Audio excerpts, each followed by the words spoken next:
Higit 100 residente mula sa bayan ng Magaraw, Camarines Sur ang naging benepisyaryo ng Food Redemption sa ilalim ng Walang Gutom program ng Department of Social Welfare and Development o DSWD. Kasama sa mga nakatanggap ng ayuda sina Tatay Robert at Lola Francia, kapwa residente ng Barangay Karangkang ng naturang bayan. Lubos ang kanilang pasasalamat sa ahensya at sa lokal na pamahalaan ng Magaraw dahil malaking ginawa ito sa gastusin ng kanilang pamilya, lalo't ilang linggo na nilang hindi kailangang mag-alala sa pambili ng pagkain sa araw-araw.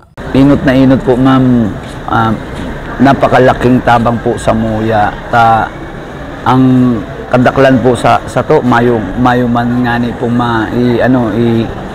isap na, iluto o ano pa man po para po sa mga aki, sa mga kabaan ng ng ating Ngayon, ang masasabi ko po, ma'am, napakalaking bagay na may tutulong po sa amin na mga tios man din po. Kakasuporta po sa pang-ural daw. Dahil na mangungutang.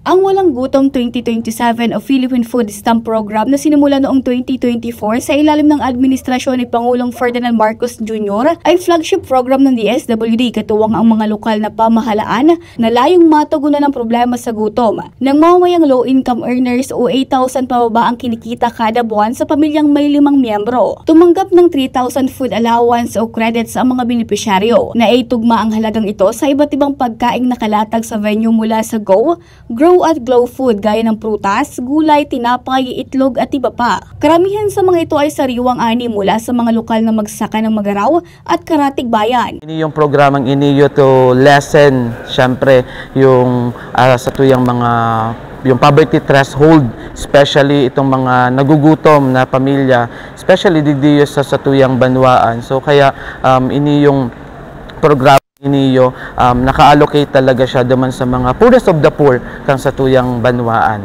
Para sa DSWD, hindi lamang ito simpleng pamamigay ng pagkain kundi hakbang tungo sa mas matatag na kabuhayan at kalusugan ng bawat pamilya. Ayon pa sa ahensya, patuloy nilang sisikapin na walang Pilipinong magugutom. Target ng ahensya na maisama ang mga food poor sa programa upang mas bumaba pa ang bilang ng mga Pilipinong nakakaranas ng gutom. Regine Buey, CSN.